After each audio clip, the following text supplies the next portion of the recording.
নমস্কার বন্ধুরা, আজ আমি বানাবো ময়দার পরোটা আর ছানার ভুজিয়া। আমি প্রথমে পরোটাটা বানিয়ে নিই। প্রথমে আটাটাকে ময়াম দিয়ে নিই। 1 কাপ আটা নিয়েছি, তাতে আমি হাফ চামচ নুন দিয়েছি, আর আমি ঘিতে ময়াম দিয়েছি, 2 চামচ ঘি দিয়েছি। ভালো করে এটাকে ময়াম দিয়ে দেবো। আর হ্যাঁ, একটু করে চিনি দিয়েছি আমি। এরপর জল দিয়ে এটাকে ভালো করে মেখে আধা ঘন্টার জন্য রেখে দেবো। আজকে ব্রেকফাস্টে আমি বানাবো ছানার ভুজিয়া আর পরোটা। ছানা মানে 1 লিটার দুধ একটু খারাপ হয়ে গেছিলো, গরম প্রচণ্ড পড়েছে। তো আমি ভাবলাম যে একটুখানি পনির মাঝে মাঝে বানিয়ে নিয়ে, আমার ছেলে খুব পছন্দ করে ছানার ভুজিয়া। দেখুন, প্রথমে আমি পেঁয়াজটা, একটা বড় সাইজের পেঁয়াজ কেটে নিয়েছি। তেল দিয়ে দিয়েছি 2 চামচ। প্রথমে হাফ চামচ দিয়ে দিয়েছি জিরা। জিরাটা একটুখানি ফ্রাই হওয়ার পর আমি একটা বড় সাইজের পেঁয়াজ দিয়ে দিলাম। পেঁয়াজটা দিয়ে 2 থেকে 3 মিনিট আমি একটু নাড়াচাড়া করে নেবো, মানে পেঁয়াজটা একটু ভাজা হয়ে যাবে। এই পনিরের পরোটা বাচ্চারা ভীষণ পছন্দ করে। তো আপনারা চাই পনিরের পরোটা বলুন, চাই ছানার পরোটা বলুন, ছোট বড় সবারই পছন্দ। আপনারা যখন আটা মাখবেন, মানে ময়দা মাখবেন, আলুর মতন পুর দিয়েও কিন্তু এই পনিরের পরোটা বানাতে পারেন, খেতে কিন্তু খুব ভাল লাগে। আর দুধ যদি খারাপ হয়ে যায়, ছানা দিয়েও কিন্তু কোফতা বানাতে পারেন, দারুণ লাগে। পেঁয়াজটা ভাজা হয়ে যাওয়ার পর কাঁচা লঙ্কা কুচি দিয়ে দিয়েছি, একটা বড় সাইজের টমেটো দিয়ে দিয়েছি। টমেটোটা নাড়াচাড়া করে আমি নুন দিয়ে দিয়েছি, যাতে তাড়াতাড়ি টমেটোটা গলে যায়। টমেটোটা গলে যাওয়ার পর আমি দিয়ে দিলাম 1 চামচ জিরে গুঁড়ো, 1 চামচ ধনে পাউডার, হাফ চামচ হলুদ পাউডার, হাফ চামচ কাশ্মীরি মির্চ। আর এই ছানাটা, আমার 1 লিটারের দুধ ছিল, সেই দুধেরটা খারাপ হয়ে গেছে, সেটা আমি ছানা বানিয়ে নিয়েছিলাম। নিয়ে না পনিরের ভুজিয়া বানাবো। আমাদের বাচ্চাদের ভীষণ পছন্দ, আমাদেরও ভাল লাগে। আর বানাবো ময়দার পরোটা। আমরা ভীষণ ময়দার পরোটা ভালোবাসি, কিন্তু আমার হাজব্যান্ডের খুব একটা ময়দার জিনিসটা পছন্দ নয়। কারণ আমরা কলকাতায় কিন্তু আমাদের মা মাসি যাই আশেপাশে সবাই দেখি ময়দার পরোটা লুচি বানায়। আমাদের এখানে কিন্তু বেশিরভাগই আটার লুচিটাই সবাই খায়, মানে নন বেঙ্গলিরা তারা আটার লুচিই খায়। আচ্ছা, ময়দা সপ্তাহে 1 দিন ময়দা বানাই, লুচি কিংবা পরোটা। আচ্ছা দেখুন, আমি ছানাটা দিয়ে দিলাম, দিয়ে ভালো করে নাড়াচাড়া করে নিলাম। আর নামানোর আগে একটুখানি চিনি দিলে চিনি দিয়ে দিতে পারেন, আর একটুখানি গরম মশলা কিংবা কিচেন কিং মশলা দিয়ে দেবেন। আমার হয়ে গেল। খুব তাড়াতাড়ি কিন্তু এই পনিরটা হয়ে যায়, বেশিক্ষণ একদমই টাইম লাগে না। আর আপনারা কলকাতায় তো বাচ্চাদের আমি কিচেন কিং মশলা দিয়ে দিলাম 1 চামচ। আচ্ছা, কলকাতায় তো বাচ্চাদের স্কুল খুলে গেছে, আপনারা বাচ্চাদের কিন্তু পরোটা আর এই পনিরের মানে ছানার স্টাফিং দিয়ে মানে পরোটাও বানাতে পারেন, কিংবা এই ছানার ভুজিয়া বানিয়ে দিতে পারেন, কিংবা পনির কিনে নিয়ে এসেও দিতে পারেন। বাচ্চাদের কিন্তু ভীষণ ভালো লাগে, আর কিন্তু পরোটার সাথে দারুণ কম্বিনেশন, খেতে কিন্তু দারুণ লাগে। আমাদের ছানার আপনার ভুজিয়াটা তৈরি হয়ে গেল। এবার আমি গ্যাসের ফ্লেমটা বন্ধ করে একটা থালায় ঢেলে নিচ্ছি। সকালবেলা কিন্তু আজকে ব্রেকফাস্টে আমি এটাই বানিয়েছি। আমার বরকে আলুর ভাজা আর পরোটা বানিয়ে দিয়ে দিয়েছি। আর আমরা খাবো পরোটা আর এই ছানার ভুজিয়া, দারুণ লাগে খেতে। আচ্ছা, আধা ঘন্টা মতন হয়ে গেছে, আমি ময়দাটাকে মেখে রেখে দিয়েছিলাম।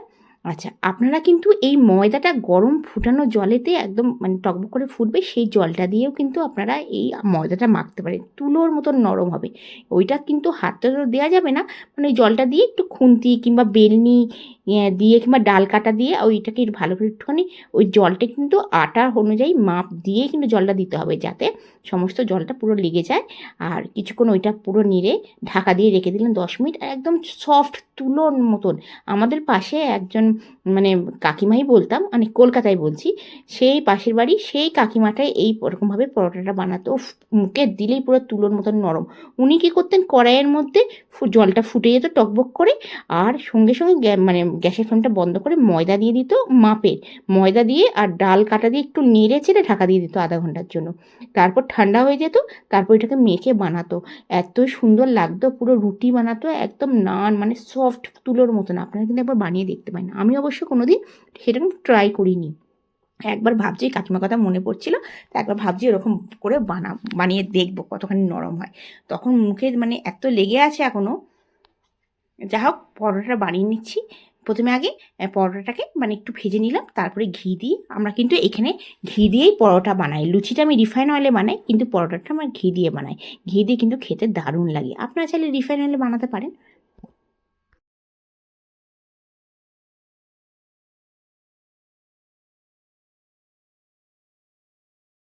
এই ঘিটা আমি ঘরেতেই বানিয়েছি আর কি। আপনাদের ভিডিওটা আপনারা দেখবেন, এর আগের ভিডিওর মধ্যে আমি ঘরেতে কিভাবে ঘি বানাই সেটাই আপনাদের দেখিয়েছিলাম। আচ্ছা, আমি মানে ফুল ফ্যাট মিল্ক নিই, আর আমি ঘরেতে ঘি বানাই। আচ্ছা দেখুন, কি সুন্দর পরোটাটা, গ্যাসের ফ্লেমটা লো করে আমি ভেজে নিচ্ছি, একটু চিপে চিপে ভেজে নিচ্ছি। অনেক দিন পরে আমি ঘরেতে পরোটা বানালাম। পরোটা বানাই, আটার পরোটা বানাই, কিন্তু ময়দার পরোটা লুচি অনেক দিন পর বানালাম। আচ্ছা, ভেজে নিলাম ভালো করে। এরকম পরোটা কিন্তু চা দিয়েও খেতে ভাল লাগে। আলু পরোটা, আমাদের এখানে শীতকালে মুলির পরোটা, মেথি শাকের পরোটা খেতে কিন্তু দারুণ লাগে। কিন্তু সব পরোটাই আমাকে বানাতে হয় আটা দিয়ে। কারণ আমার বরের একদমই পছন্দ না, বাচ্চাদেরকেও খেতে দেয় না একদমই। মানে আটার পরোটাই খেতে দেয়, ময়দার পরোটা খেতে দেয় না আমার বর। আমার বর বলে, "তুমি খাও ময়দার পরোটা, কিন্তু ছেলেদেরকে দেবো না।" ময়দা কিন্তু আমাদের শরীরের পক্ষে তো ভালোই নয়, কিন্তু খেতে তো দারুণ লাগে। আর কলকাতায় গেলে আমি মায়ের হাতে না রোজই ময়দার পরোটা খাই। ময়দার রুটি, ময়দার পরোটা, মানে ময়দার আটা মিশিয়ে আমার মা বানায়। আপনারা কীভাবে বানান? আপনারা কি শুধু ময়দার খান কি না ময়দার আটা? অবশ্যই ময়দা খাবেন না। ময়দা সপ্তাহে ১ দিন খাবেন, আটা ময়দা মিশিয়ে বানিয়ে খেতে পারেন। আমরা তো এখানে দিল্লি সাইডে আটা দিয়েই বানাই। খুব কম, মাসে হয়তো ১-৮ বার আমরা ময়দা ইউজ করি। কিন্তু যতই বলুন, আটার লুচি আর ময়দার লুচি দারুণ লাগে। মানে আটার লুচি আর ময়দার লুচি থাকলে আমরা বাঙালিরা কিন্তু ময়দার লুচিই খাবো। ফুলকো, ফুলকো, আটার লুচিও ফুলকো, ফুলকো এখানকার লোকেরা বানায়, কিন্তু একদমই ভাল লাগে না আমার। খেয়ে নিই বাধ্য হয়ে। আবার নিজের জন্য ময়দার লুচি বানাবো, ময়দার পরোটা বানাবো, ওই একসাথেই বানিয়ে নিই। আচ্ছা দেখুন, আমি আপনাদের সাথে কথা বলতে, বলতে আমি সাজিয়ে নিলাম আজকের ব্রেকফাস্টটা। পরোটা বানিয়ে নিলাম আর পনিরের ভুজিয়া। আপনাদের আজকের ভিডিওটা কেমন লাগলো আমাকে অবশ্যই জানাবেন। যদি ভালো লেগে থাকে অবশ্যই একটা লাইক করবেন। যদি আমার চ্যানেলকে আপনি পর্যন্ত সাবস্ক্রাইব না করে থাকেন, সাবস্ক্রাইব করার অনুরোধ রইল। আপনারা আমার ভিডিওটা কোথা থেকে দেখছেন আমাকে অবশ্যই জানাবেন। এই পরোটা আর পনিরের ভুজিয়া বানিয়ে কিন্তু বাচ্চাদেরকে টিফিনে দিতে পারেন, স্কুল কলেজে দিতে পারেন, নিজেরাও ব্রেকফাস্টে খেতে পারেন, কিংবা রাত্রেবেলাও খেতে পারেন। আর পনিরের ভুজিয়া না বানিয়েও পনিরের একটা সবজিও বানিয়ে খেতে পারেন। আপনারা ভালো থাকবেন, সুস্থ থাকবেন, এই নিয়ে আজকের ভিডিওটা শেষ করছি। আবার আসবো নতুন দিনে নতুন ভিডিও নিয়ে। ধন্যবাদ।